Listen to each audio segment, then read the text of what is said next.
No mai, haere mai, ki tēnei kaupapa. Lights, camera, Kōrero, a New Zealand Film Commission podcast that unpacks the world of the screen sector in Aotearoa. Join us as we delve into the stories, the insights, the behind-the-scenes perspectives that shape New Zealand's film and screen sector industry. From navigating international co-productions to celebrating homegrown talent, this podcast offers a unique lens into the creative and economic power of our screen sector. So grab a seat, tune in, and let's Kōrero. Now, speaking of power, what a way to start. Philippa Mossman, what a pleasure to see you, a joy. I love your title at the New Zealand Film Commission. Let me read this out. Head of International Attraction and Marketing. That sounds super flash. Tēnā koe, Kate. Kia ora.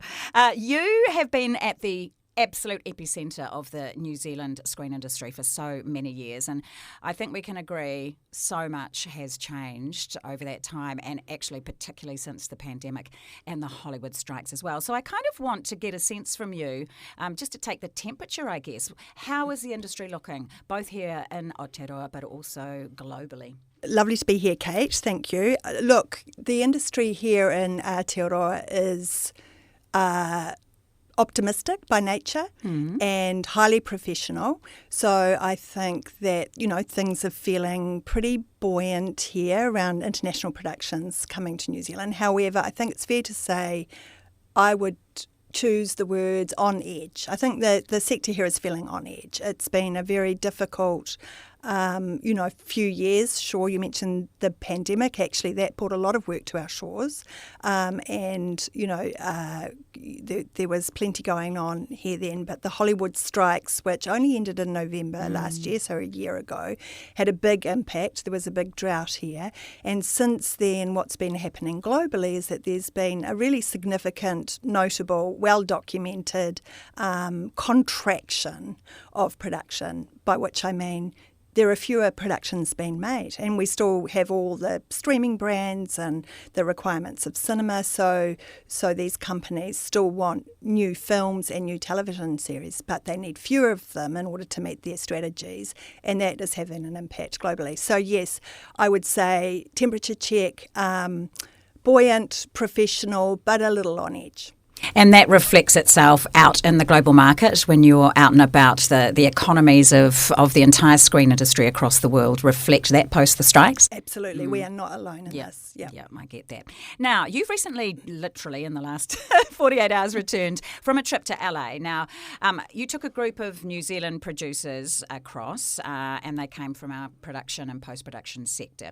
Why was this visit such a critical one? And can you talk us through who went, for example, and what you did, So the group that came was a group of New Zealand vendors who are in the business of servicing the international productions that come here. So there weren't New Zealand producers per se, although there were some line producers, so the people who helped deliver the productions. But the group that went were companies that work in New Zealand and that service international productions that came here. Gotcha. So we had a group of about 30. They included stage facility owners, VFX companies, post-production companies. I mentioned line producers. We had a couple of regional film officers join us. A representative from Air New Zealand came along. So these were predominantly business people seeking to drive business into New Zealand from the LA market, which is where 90% of our international production business comes from, more than 90%. That's a big chunk. How did you select, how was that process? How did people know that the trip was on and how did they get to go? The New Zealand Film Commission is very, embedded in the sector here, so we just through our usual communication channels let people know that the trip was happening. It's the second one we did. The last one we did in 2018. We intended to go a couple of years later, but because of the pandemic, that didn't happen. So this is the second one we've done. So we just went out and let the community know what the trip was about, what the kaupapa was, what the objectives were, and people self-selected. And joined up for the trip, which ran for 5 days, four or five days, the fifth day being a day of meetings. And there was a series of events which these companies participated in. And the purpose really for them was to connect them more closely with individuals and companies who are making decisions about where in the world to bring their productions. And who paid for the trip? The vendors, the New Zealand companies, paid for their airfares and accommodation, and the events were paid for by the Film Commission through our contract with MB. Nice. Now, you've done the trip before. It must have been a success to want to do it again. What is the driving force? What is the ultimate goal? So the ultimate goal really is to secure international production for New Zealand, and we do that because of the benefits that having international productions here bring not only to the sector in terms of work for these businesses, for our actors, for our crew, for our amazing heads of departments, but also the spillover benefits for New Zealand in terms of the foreign spend that comes into the country, where that gets spent, which is in sectors including tourism, construction, transport, hospitality, accommodation, all those things. So the purpose of the visit was to remind the decision makers in LA, which we need to do continuously, remind them about the benefits and the advantages of choosing New Zealand. They have so many options of where they could place their productions. So it's to just be top of mind with those decision makers, and also to introduce or reintroduce our New Zealand vendors so that these people can experience for themselves the quality of the business and the people running them. Interesting, isn't it, how COVID gave us the useful tool of being able to go onto Zoom and have these kinds of meetings, but it also, we came out of it secure in the knowledge as human beings that there is nothing like being in a room with someone. Absolutely. I mean, connection.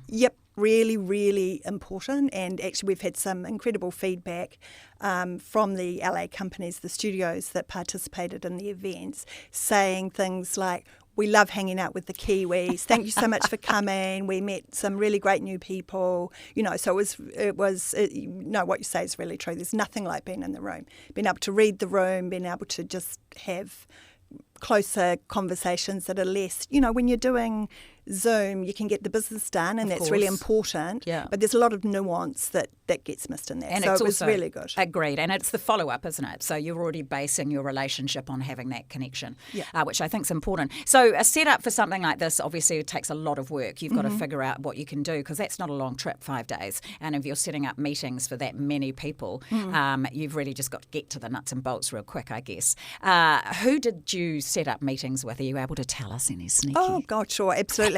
So the official program was 4 days, was Monday to Thursday. It was a program of events that was designed to bring the studios, the streamers, in some cases independent producers, people who are making decisions about where in the world to bring production or influencing those decisions, to bring them to the New Zealand contingent. So all of the companies that you can imagine were there. There were, Disney, Warner's, Lionsgate,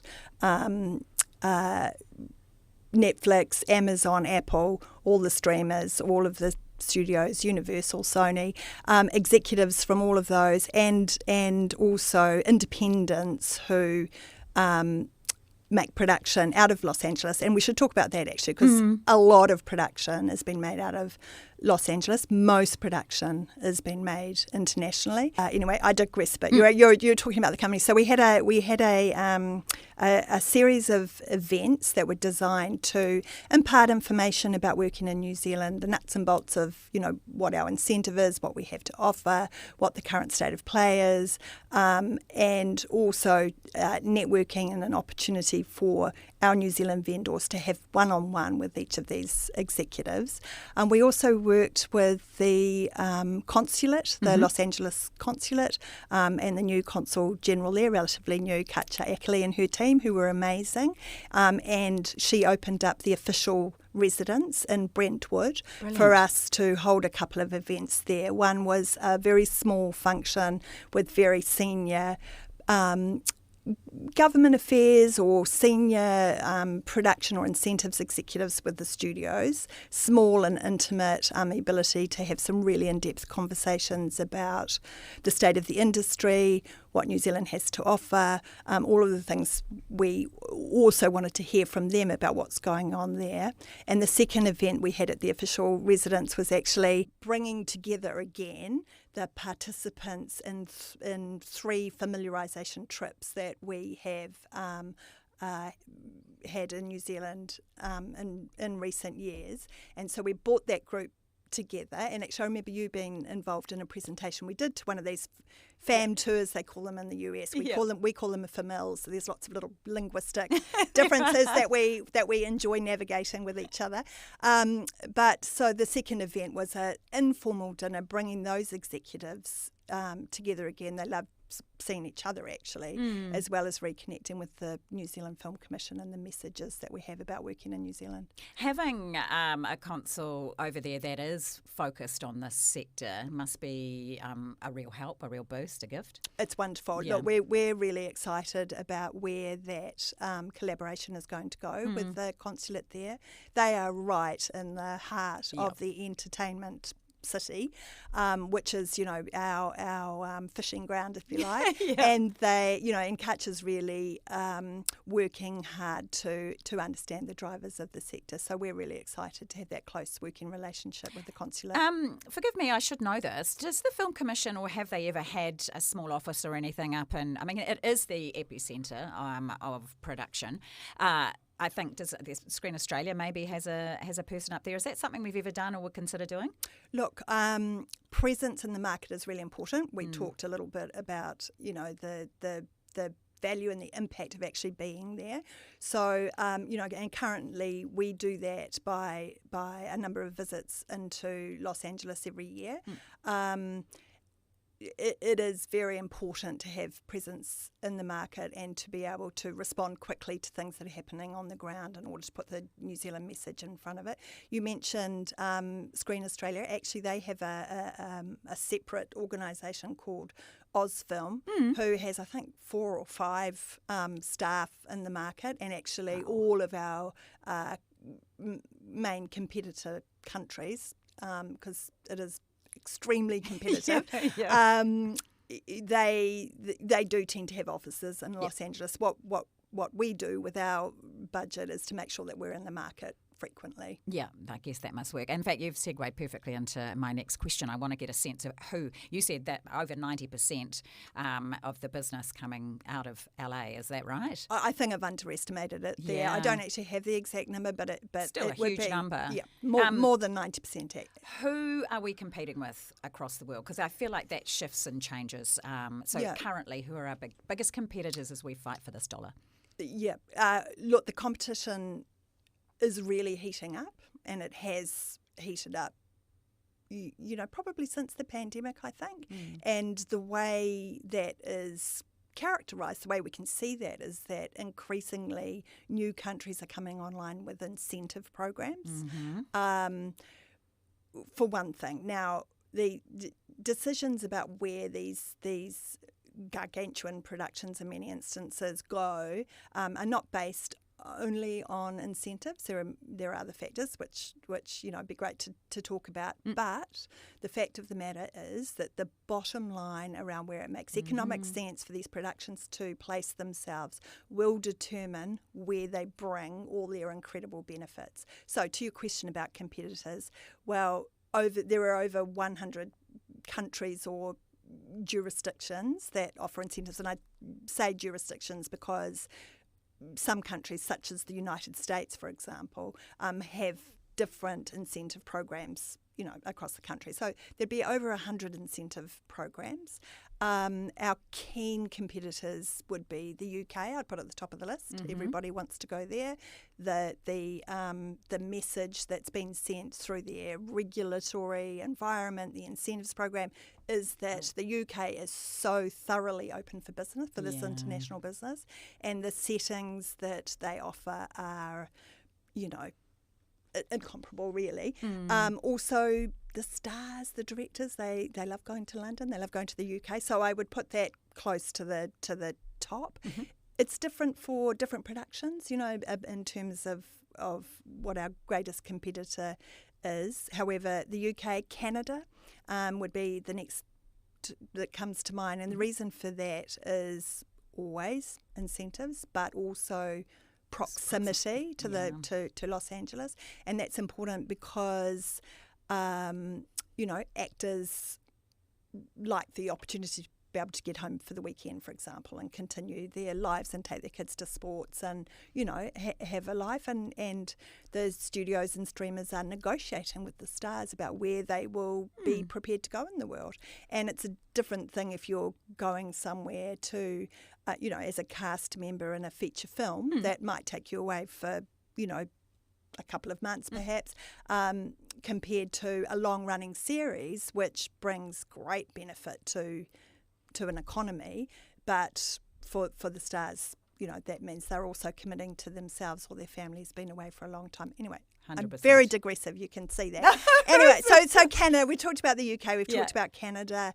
What about those dodgy geezers across the Tassie? Yeah, well, I was kind of, I was getting to them eventually. Our cousins.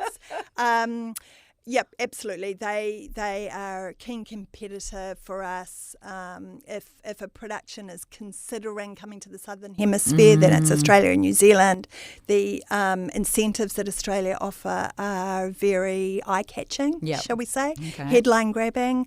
But we have ways to counter those conversations. But Australia's a keen competitor for sure. Increasingly, Europe is coming online. Spain has been very active marketers, very aggressive marketers, and offered a very good incentive scheme as well. Places like Prague, Romania, and Poland. Romania. Those are all competitors, but I would say UK, Canada, Australia, South Africa, Spain would be. Right, would be the top ones at the moment. That is, that's it's a competitive environment right there. Yeah. All right, we're hearing the word incentives. Now, I'm probably sounding like an absolute numpty, but we hear about incentives, we hear about tax rebates. There's always conversations around those. Like I'm a tiny baby, can you explain to me exactly what an incentive is, what we offer here in New Zealand, and also how that compares to our biggest competitors? Probably the first thing to say, because I think you said tax rebates there, is that incentive programs differ all around the world. They differ in the amount that they offer, and they differ in the way they're structured. Yeah. And, different components in their criteria. So the New Zealand program is a cash rebate program. It is not a tax credit or a tax incentive. A cash rebate program. Yeah, it's a cash rebate as opposed to something that's connected with tax. So what that means in New Zealand is that an international production, a studio has to come here and spend their money, and we're talking about, hundreds of millions of dollars potentially. They have to spend their money first, and then the government provides a rebate on that, and the amount is 20% of their qualifying expenditure in New Zealand is rebated once they've submitted the evidence at the end of the production of what they've spent and where they've spent it. So that's how we're set up here. In other countries, it is connected with tax, or there are different ways that it works. So the fact that ours is a simple cash rebate system is a competitive advantage for us. Yep. So how it works here is it's a 20% cash rebate on your qualifying expenditure, and your qualifying expenditure will include things like the people you hire, the studios you lease, what you spend on rental cars, all of these things. You'll get 20% rebated, and potentially a 5% uplift. It's called 5% uplift, or a 5% bump, if you agree as the production to do additional things for New Zealand. And there's a test that you work your way through to determine what they are. And they may benefit the tourism sector. They may be about the specifics of how many New Zealanders you hire, shooting in the regions, innovation you bring, new business not directly connected with the production, your commitments to sustainability.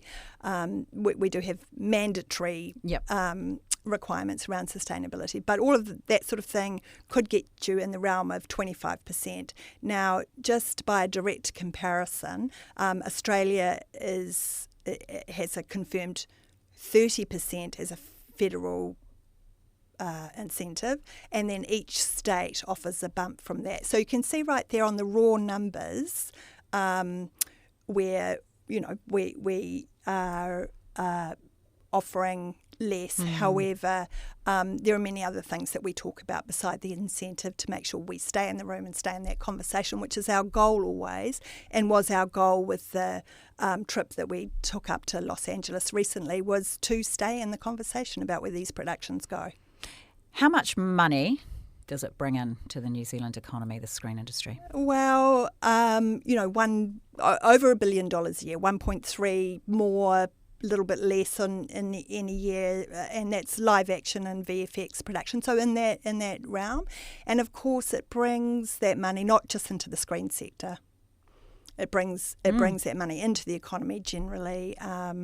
Across all sectors, as I mentioned before. So that's the sort of thing we're talking about. It's a lot of money. Yeah. It's a lot of money to lose out of the economy. Yeah, and it is because of the rebate nature of our incentive, it is new money that comes into the economy from these productions. So we're in a situation where you have 20, maybe 25% across the Tasman, you've got 30, and then the uplift on top of that in different parts of Australia. And we're competing with them if somebody makes a decision to come down to this hemisphere to shoot. Obviously, you're saying we offer different things in terms of what we can offer them for locations and just the general appeal of coming to New Zealand or Australia. So let's, for example, imagine that incentive just gets axed. I know there's been rumblings coming out of the current government around the screen industry and around that cash rebate.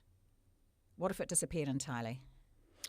If the New Zealand Screen Production Rebate International, which is the name of the program, were to disappear entirely, the international productions coming into New Zealand would disappear pretty much entirely, basically. There might be the very odd occasion where there was some very particular location, which is the least of the drivers, that would cause a little bit of work to happen here, and potentially the more weightless side of the sector, which is a really important part of what we do. So VFX and post-production would be impacted less. However, again, we've got that situation with the incentive needing to be competitive, and that is an area of the sector where our companies are having to work very, very hard to counteract competitive incentives in other places. So just to speak super plainly, without the incentive, there would be no international production in New Zealand. So the businesses that thrive as a result of having international production, the careers that develop, the pathway for creative New Zealanders, all of that those people would need to go offshore in order to find those careers. I mean, it is that simple. And yeah, that's just how it is. That sounds shocking. Well, yeah, I guess. And actually, sometimes when we're in Los Angeles in these meetings, people will sort of talk about, oh gosh, how would it be if we could just wave a wand and there were no incentives in the world? What would actually drive productions where then? And that's quite a fun conversation, because everybody absolutely knows that because these decisions are made on economic bottom lines, that the incentives component only of what New Zealand offers is really critical. So we all know that. And we, as I mentioned before, there are over 100 places that are offering these programs. But what happens if by some magic spicy thing they all went away? And you're left with the realisation that actually, Hollywood itself is struggling to keep productions in Los Angeles because of the way this business works, and their efforts to try and increase the incentives there might mean that production would just anchor more in Los Angeles. Fascinating. It's also one of those situations where we are a long way away. So to bring a full production down here, as you said, is very different from just tipping over the border into Canada. Yeah. Although Trump and his tariffs and the Canadian border makes for an interesting conversation, but that's another podcast entirely. It is. It is. It makes it fascinating. But if we did get rid of incentives, it's still a dollar business, isn't it? There is still a person sitting who has control of expenditure in a big studio somewhere in the world that is looking down different sides of the spreadsheet and saying, right, we'd love to go to New Zealand. What's the exchange rate, for example? There's so many market forces. Yeah. What does it cost? Are they unionised, for example? Yeah. All of those other different things. Those things are really important. They're really, really important. So, you've got a production, you need a script, you need a director, you need a creative vision, you need all those things, and then you need somewhere to make the production. And so the decisions about where that production are made in rooms with people who are looking comparatively at the costs of making those production in different places. Yeah. Yes, there has to be a creative fit, and that is a factor. Which is discussed early on, but once it's established that there is a creative fit, and there's always going to be multiple places where there is a creative fit, then it's going to come down to these other factors. I mean, the exchange rate is hugely in our favour. However, it's also hugely in the favour of all our competitors. I think at the moment it's a dollar, American dollar will buy you $1.71 New Zealand, which is painful for us when we're needing to go to LA and do business. Correct. Very cost efficiently. But in terms of the experience, both for the individuals who are coming to New Zealand to make the production and the studios who are balancing their books, the exchange rate's a big factor. I neglected to mention earlier that actually, these international productions come to New Zealand, but over 90% of the people who are employed to make them, so crew, actors, heads of departments, are New Zealanders. So very few international people need to come, and very few are sent because of the quality of the sector here and what we have to offer. And that's another competitive advantage for us. We have high-class people here who have very sophisticated production nous. Unbelievable reputation that we have, and when I'm travelling around the world and chatting to people in the sector globally, it's the first thing they ever say is how great our crews are. And we've had a huge couple come through recently. Spartacus, an amazing production. I was lucky enough to visit that set. That's just wrapped. Sweet Tooth has been an absolute boomer. And we've had Mulan, Mission Impossible, Minecraft very recently as well. So speaking to that, what is your general feedback from producers, the filmmakers, when they come here and after shooting and they've wrapped and they're heading on? Yep. Well, they love working here. Generally speaking, almost to the last person, Once we're able to secure the productions in New Zealand and they get over whatever bumps they might have about, coming down here, the experience is always incredibly positive, and we make good use of that, because what I find is that if we can get the Americans speaking to each other about their experiences in New Zealand, it's very potent and impactful in a way that's different from any of us going up and talking about what we have to offer. So we definitely lean into that and make the most of it. But what people speak about, what the producers, the production designers, the cinematographers, the actors speak about when they come here is both the well-known technical and creative quality of what we offer.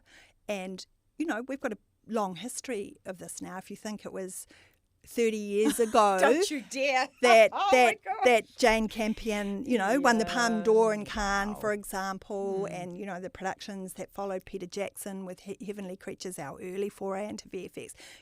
We're going back a while now. Now, we've built a very professional and globally impressive industry. So people speak about that. How technically and creatively wonderful it is to be here. But what they speak about a lot is the tone of the workforce here, and the creative commitment to productions that they experience from working here. The lifestyle elements come into it as well. But what people talk about a lot is the can-do nature and the warm, welcoming tone of the people that they meet in the industry here. And I hope that never changes. I can't see it changing. I see it everywhere when I visit those sets and the people that I speak with as well, and the cultural significance which just wraps its arms around the production and almost in every part of it and in every department and sector, I think is a huge takeaway for so many internationals, given the how things can work. It's a subtle but powerful thing really that powerful. we offer, and I quite often have conversations with producers coming in, and they're talking about the personal or almost spiritual maybe growth or just shift, actually, is the word I want. It's a hard environment that they come from, and the shift that people experience working with our professional teams and companies here is something that is often the topic of a conversation. And they're a long way from home and often without their family, their whānau. So it's to have that kind of sense of connection. And I think too with our locations and our genuine connection to our whenua, I think I get that sense that's really important. You listen to Ava DuVernay and also Oprah with Wrinkle in Time. I mean, and what they were saying and doing this, that in some instances it fundamentally shifted them. I love that. I love that example. I actually did the Scout with Ava when she first came out, so I was there when she experienced it, when she first met New Zealand. Yeah, it was incredible. Walking across the land and her the feelings that she had, it was pretty special. It was very exciting to have her work. And actually, that's a really neat example. So Wrinkle in Time, oh my gosh, when was that? It's like, I'm going to say 2014 maybe. I will say that, Something like that, 15 maybe. So that was a Disney production. It was actually only partially shot in New Zealand. Some of it was shot in California. It was a good fit for them there, but actually they were in the very unusual situation of being able to get the Californian incentive, which drove that decision. Otherwise, we would have had the entire production in New Zealand. Nonetheless, they came down for a large chunk of it, including VFX. She came down, Oprah came down. They had a very good experience with the production, to the things we were talking about before with the team that they worked with here. They shot in some beautiful locations, including Aoraki, Mount Cook, a load of other locations. But what's happened since then is that Ava's company, Array, has connected deeply with New Zealand producers. And that started with that trip. So those relationships were made during that time and have been built on and maintained. And she now works as a distributor for New Zealand producers and collaborates with a number of New Zealanders outside this business of inbound production. That's amazing, and that speaks to what we were talking about at the beginning with that kind of connection and how important it is. And the benefits might be short-term, and then we don't know where the they ripples will go. The ripples go on for a long time. And again, who they're and in fact, Jason Momoa is a classic example of that. When I first spoke to him, he just had a climbing trip in New Zealand that was going back quite a few years, well before the pandemic. And then it was, he gets off the plane and just felt this phenomenal connection to New Zealand. And we had Chief of War and on Minecraft and other bits and pieces. And he's driving. Got the Wrecking Crew here currently. That's right, Wrecking Crew project. Yep, exactly. And he's very enthusiastic about working here. Which I think he'd like being called a classic example, actually. Would he? All right. Yeah, maybe. Okay, Jason, if you're listening, you're a classic. You're a classic example. Just to cut to the chase a little bit, when we look back over the last year, I know anecdotally and speaking to so many people in the industry, they're worried. They're worried about whether they continue to have a sustainable career when the economy is as it is, and there's so much uncertainty around it. And as you said, it's been a tough year, and some are genuinely genuinely looking at retraining. It's a transient business at the best of times, isn't it? What can you speak to that, and whether you've got any reassurances around it, or what insight that you have, especially off the back of the meeting you've just had up in LA? Meetings.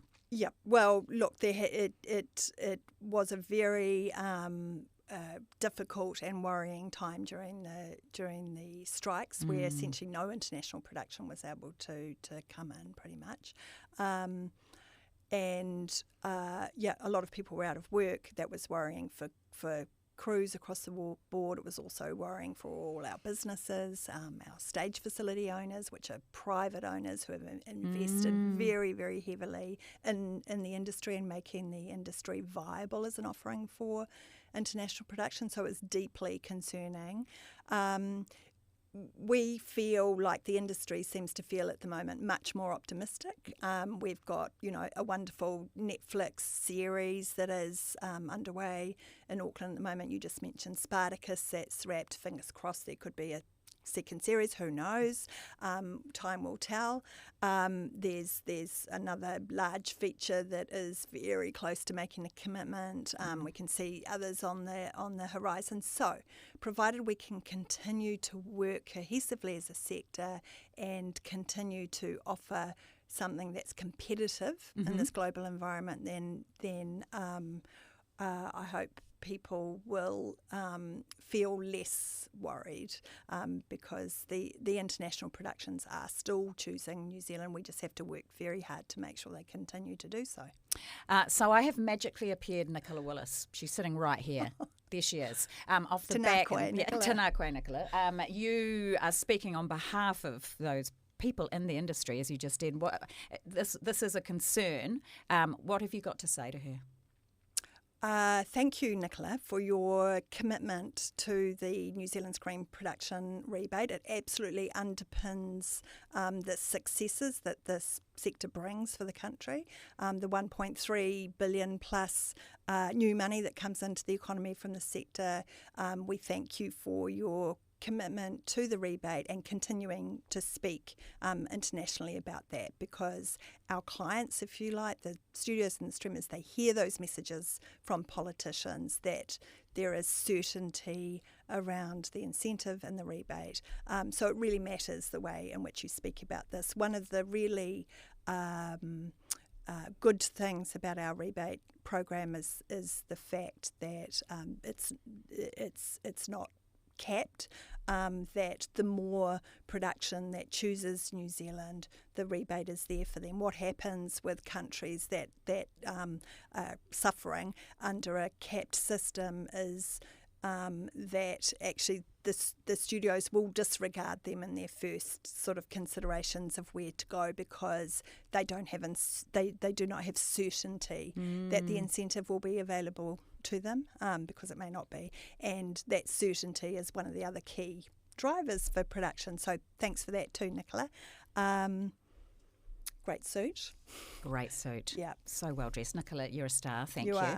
Your right of reply is so welcome. This is a really big issue facing the New Zealand screen industry.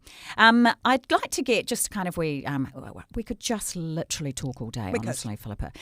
We're just coming back to the beginning of chatting about this trip, and we talk about the short-term and the long-term benefits. When will we start to see? You've already been there and seen these meetings taking place, and you have the feedback perhaps that you had from those that you took up. Would you do it again? Just to encapsulate the trip. We had great feedback across the board. The New Zealand vendors that came have, all provided their feedback about the trip for them. They spoke about the success of the connections they made, the new connections, so building those business relationships, driving the discussions about what they offer. So from their perspective, I think we opened doors that they were able to step through. Now, a lot of these companies know that they need to maintain their own relationships in Los Angeles, and they do it incredibly well. But working together with the Film Commission is what makes us strong as a sector. So yeah, great feedback from there, and really lovely feedback from the production clients, from the studios. So yes, certainly we would do it again with the objective of keeping New Zealand top of mind for these decision makers and driving decisions to choose New Zealand as a place to make production, post-production and VFX as well. And the other thing is, it's not just meetings, yes, there are meetings and you have a very intense schedule of meetings. Oh, yeah. But it's the impact of those conversations, and people, particularly when you're coming from, New Zealand, a long way away, you go absolutely focused on having an impact and getting outcomes. So we absolutely have to be visible in the market. We can do all the Zoom, we can do all the email, we do all of those things, and we'll continue to do all those things. But actually going as a group into the market and saying, New Zealand takes this business seriously. We want it, we value it, we have a lot to offer, really moves the dial. As well, it's an ability to open doors for other flourishing filmmakers.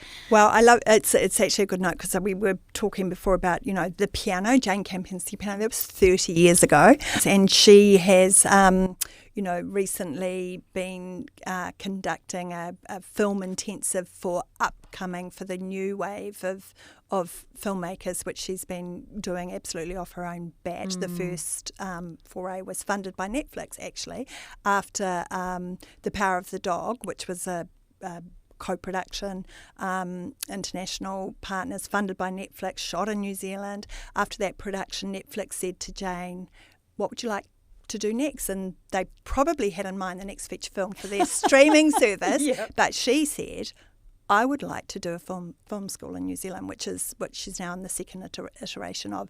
And that new generation coming up is super exciting. What a wonderful way to finish. Like I say, this could be a 3-hour-long podcast and I'd be happy as a clam. Philippa, you've been so candid. You've given us such an insight, and it's just been an absolute pleasure. So thank you for joining us, and thanks to all our fabulous listeners and our watchers for our very first fantastic lights, camera, Kōrero with the New Zealand Film Commission. Thanks for listening.